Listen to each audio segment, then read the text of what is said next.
You're listening to the Jiu Jitsu Lou podcast, and I'm Lou Temlett. I'm guessing you're having a good day because either you've been on the mats, considering getting on the mats, or maybe taking your child to train. This is the Jiu Jitsu Lou podcast with me, Lou Temlett, coming to you from the UK. Today, I am talking with Mr. Dan Bassett from Grappler Soap. Hi, Dan. How are you doing? Yeah, hi, Lou. I'm great, mate. How are you? Oh, fantastic. Thank you for joining me on my podcast. Pleasure. Before we get to talk about Grappler Soap, I asked a couple of questions on my socials this morning about how people feel when they can't train. And to be fair, they are pretty miserable and grumpy and just want to get back on the mats as soon as possible. Some of the reasons why people can't train, maybe because of childcare or various other work or other commitments. And because they're losers. I love it. I love it, Dan. Right. So, and one of the other reasons people can't train is because of certain skin infections. And I want to, just find out from you about Grappler Soap, where it started, and what you train. Okay, so I don't know how I'm going to, where I'm going to start with that. So I train mostly no-gi, sort of for MMA, and self-defense is a strange term, but for me personally, it's just my preference. I'm not really fond of stuff that works in a mat but doesn't work on the street very well.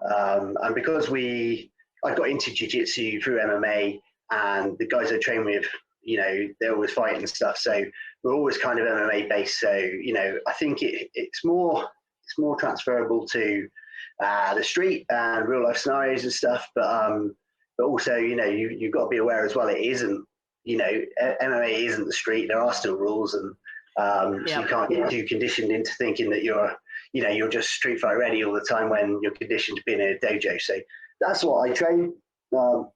I fight occasionally, try not to. I just kind of, I kind of think of myself as like a bottle of pop sometimes. And and if you think that the pop is going to explode, the top's going to come off and the pop's going to explode because everything's getting a bit shaken up in there, and you need to just vent it a little bit. So, I think there was 12 years between my last two fights, and I was like, right, I need a fight. So. Got that out of my system, and now I'm all good again. So, that's what I train. I make Grappler Soap because firstly because I've got very sensitive skin like a great big fairy, and shower gels, I never made the association with what I was washing my skin with, right? Because I'm such a dumbass in some ways, right? For years, sensitive skin, there's a little bit of eczema in my family. I get a little bit on my knuckles here. And I never made the association with all the things that were kicking my skin off.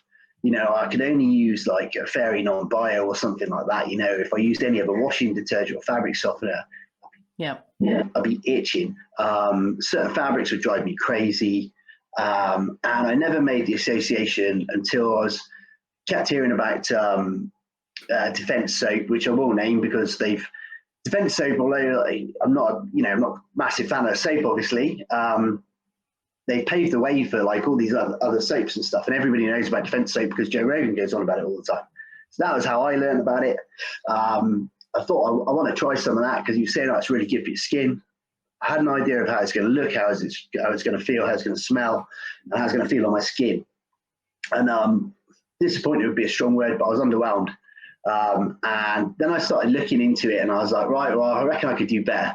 I thought I couldn't really be asked, so couldn't really be bothered, sorry. So I tried a load of other alternatives from big names, little names, independent people on Etsy, on eBay, all sorts of stuff. Bit hit and miss with my skin, really, nothing great. At this point, I was about 2 months into researching soap, and mentioned to the boys when we've been training on the mats one morning, knocking the stuffing out of each other, which is generally me getting the stuffing knocked out of me. I said, they were like, oh, what are you up to this week then? And I was like, do you know what? I think I'm going to start making soap. And they were laughing their heads off, obviously, because, there's three of us in my mate's garage, the padded garage, just beating the crap out of each other, and the announcers can start making soap. So, and I said, not only am I going to make soap, but it's going to be better than defense soap. And I quickly did that. You know, a few months later, I'd made the first lot. I made 12 bars. I was like, I'll make one a month for me, and that'll be it. Then I gave some away, so I had to make some more because I didn't have enough. So I refined it a little bit, and then the second lot was really good. And I preferred it to defense soap already. And then within a few months, I got something that was just basically as it is now. It was absolutely awesome. My skin was the best it had ever been. And then like a light bulb went off. I was like, I've swapped horrible shower gel, which is like fairy liquid with a different scent on it, for like this soap, which is made of, argan oil, vitamin E, tea tree, peppermint, eucalyptus, oats and honey. And my skin was just like, thanks. So so I was like, right, okay. And then one of the boys was like, are you going to sell it? I was like, don't know, like, yeah, go on. So I had a spare Instagram account that I just used for jiu-jitsu, just following jiu-jitsu accounts and stuff. I thought, what am I going to call it? I'll call it Grappler. So stick a logo on it. I grew up surfing in Cornwall. So surfing and bodyboarding, and just everybody grows up on the beach in Cornwall, right? And, there were a few sort of brands that were really, really sort of prominent in my mind, surf brands. And so I was like, and both of them had like a shaka in the logo. And I was like, that's perfect for jiu-jitsu because it's such a kitsch sort of tongue-in-cheek thing, isn't it? Like if someone that go around saying "os" all the time, you're like. But, I know. I haven't quite got used to that one. Yeah. So I thought, I'll bang a logo on it. I'll see if I can sell a couple of bars. And I was blown away because the first month I sold like, I don't know, 70 quid, and I was like, I sold 70 quid. So I was sick. And then the next month it was like doubled, and then like genuinely my wildest dreams for it were that maybe it would pay for like the finance on my car or something a month. And and then within no time it's like turning over some good money. So it's just given me another income source, and will be my, touch wood, my legacy and my retirement. So the next step is to put the infrastructure in for it to be a truly global brand, because we've got a little bit of presence, we've got international recognition, and we're being repped by people internationally. I've got current UFC fighters that buy the soap and use it. I don't sponsor them because I can't afford to sponsor them. I could afford to sponsor them. I would rather put the money into sponsoring amateurs that are on the amateur scene, that are grafting, maybe earning, I don't know, 15, 20 grand a year because they're on the mats 5 times a week, and for me, that makes more of an impact. It's like the little bit of good that we do with the water in Tanzania. For every bar of soap we sell, gives 7 days of fresh water for a child in Tanzania. I haven't added it up for the last few months, but this is crazy, in the first 18 months, we have done 16 years of fresh water for a child in Tanzania in the first 18 months. So I don't even know what it's at now, because I go on it periodically and go, oh shit, when's the last time I did it? All right, okay, I now owe 4 months. What have I sold in the last 4 months? Totally out, barrel, and I total it up, and then it'll be guaranteed it's over 20 years now. So if you say one child or one kid, for 20 years, or 20 kids for 1 year, and it's nothing. It's pence in the pound, and I think a little bit of good goes a long way, especially in that part of the world. So so that's how we got started. A short story long, mate. That's a fantastic story, and it's really nice to hear that there's a mission and there's contribution going back into the world, and just helping others that are there to be helped and supported. But it's only a little bit though. So like I always try and hammer that across. Like it's just a little bit of good. But if everybody's a little bit of good, then the world would be a better place. As rubbish as that sounds. Yeah, absolutely. So you've got all the fantastic ingredients in this soap. And is it full body soap? Is it like regular body wash replacement thing? Tell me. Yeah, it's really funny because when I first started, it was just as like a after training sort of get the lurgy off you, okay, right? And then because I've got mega sensitive skin, I was like, God, this is mega. Believe it or not, because I am old, I still get the odd spot, or I would do. I very, very rarely get a spot now. I was quite spot prone because I was using it on my face. Skin got better, it got so much better. Feet, you don't get as much dry skin on your feet, like honestly, like it's so good. And then what happens is, so it's just as a jiu-jitsu soap initially, and then people started getting hold of me saying, oh, just to let you know, my wife was like, why are you spending money on jiu-jitsu soap, you idiot, blah, blah, blah. And then it would be the same story every time. It'd be like, and then a week later, she's like, God, that smells good. And then the soap gets smaller and smaller, and they realize that their wife or the girlfriend has been using the soap. So then they have to buy more soap. And then I'll get another, and I'm like, oh, brilliant, tell her to keep it up. And then I'll get a message say, by the way, I messaged you saying my wife had been nicking my soap and loves it. I'm like, yeah. Her eczema's now cleared up. And I was like, oh, that's odd, right? And I didn't give it any thought. I honestly didn't give it any thought. And I had about 10 or 15 of these messages. And like I said, I'm a bit dumb sometimes. And I was like, oh, here we go. Because I've got such sensitive, dry skin, when I was formulating the soap, that all I really wanted to do was make something that would have a base for my tea tree, my peppermint, and my eucalyptus, which have all got like antibacterial, antifungal, antimicrobial properties. They were used, like the grave robbers during the plague, back in the day. Oh, yeah. Like they would douse themselves in essential oils, and they would stay clear of the plague. So I was like, right, okay. I was just thinking of something. I may as well put in something nice that won't irritate my skin.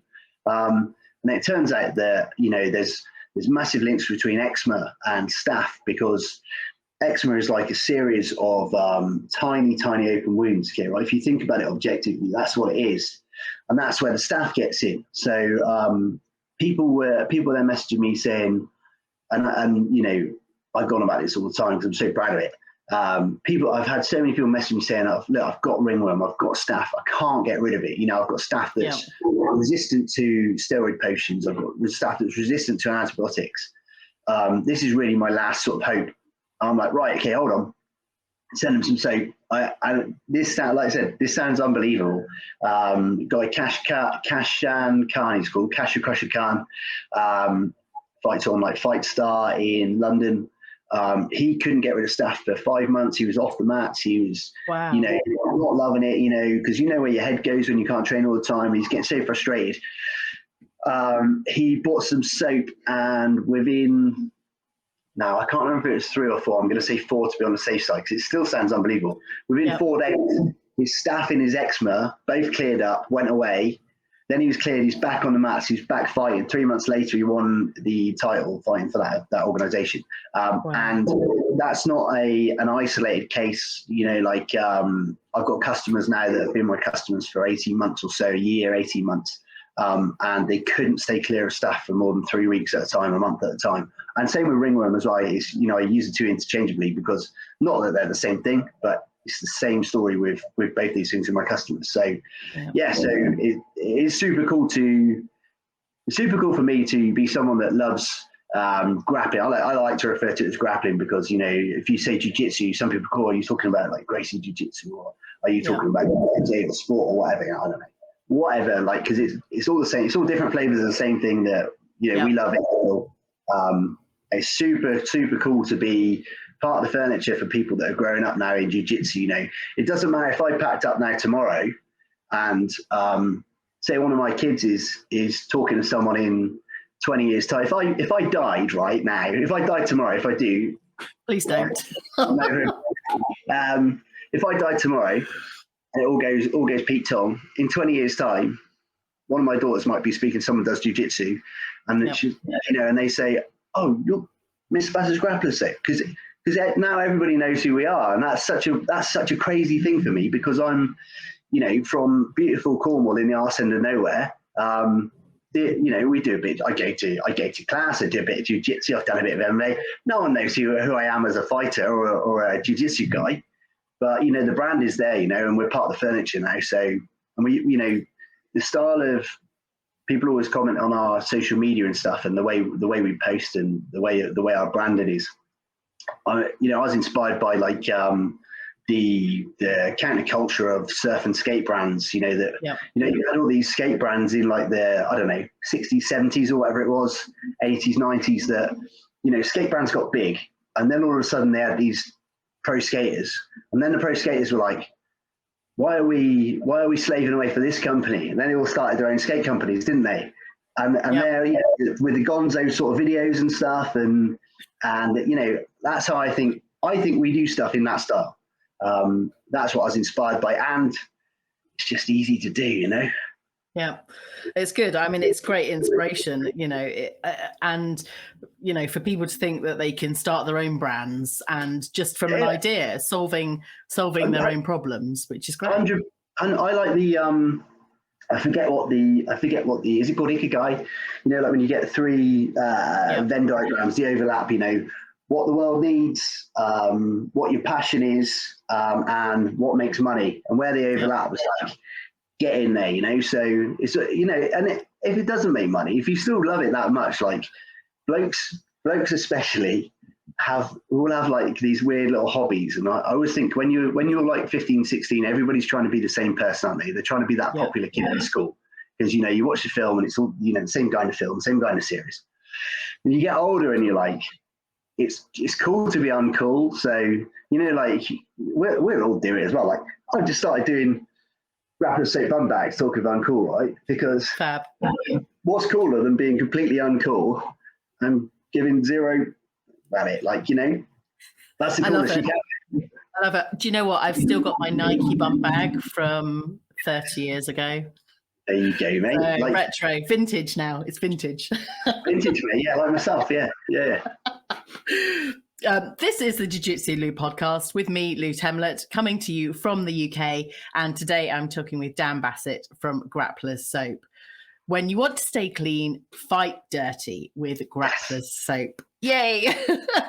So, I think what you're doing is fantastic. We've got a school social that I've organised upcoming.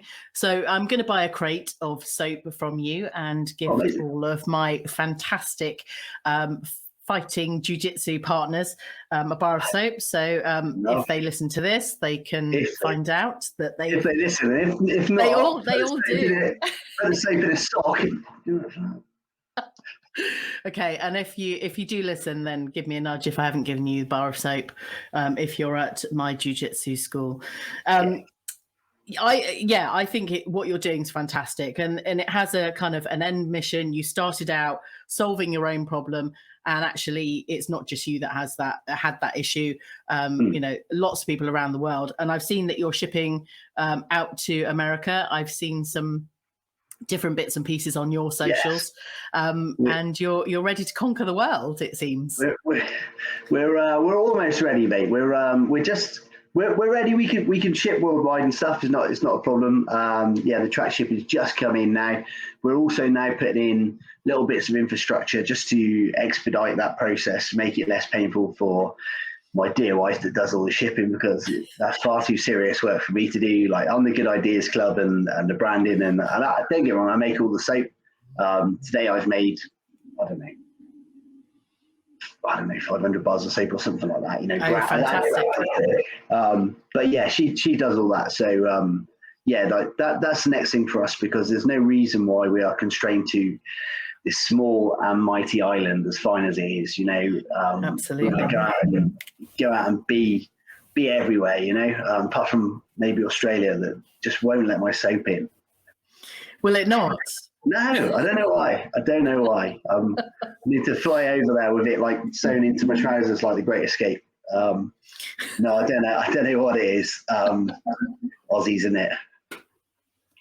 We'll get there eventually. Yeah, we will, mate. 100% we will. Yeah. And the end mission, as you described it, is the Grappler Soap Lambo. And then probably losing my driving license and learning some humility and retiring in old age. Yeah, that's it. Love that. Yeah, I get the fast cars thing. I think if I probably still had a fast car. I used to work for a car company, so Oh, did you? driving very sensibly, but we all have passions and want to do great at all the great things. Yeah. So yeah. Dan, it's been an absolute pleasure chatting with you. Thank you so Thank much. You, mate. Yeah, likewise. Yeah. Everyone at my jiu-jitsu school, look forward to a bar of soap. Certainly, if you're in my GB1 and GB2 class, at least. I'll send up some goodies with that as well. Like some, you've seen like the Sizewell bags. They're like the little bag. Honestly, they make such a difference. Like as if you could make that soap any better. But it hangs up, saves mess, exfoliates, lavers up like a crazy. Yeah, really fantastic. Good. We won't even mention soap on a rope because that will absolutely age us. What else have I got? Do you do gi or no gi? You do gi as well, don't you? Yeah, I do gi and a bit of no gi. I'm just just testing the waters with the no gi thing. I'll send you some of this. I'm just waiting for the certification on it. Where are we? Over here. This is. Are you vegan? Are you vegan? No, I'm not. Oh. Yeah, good on you.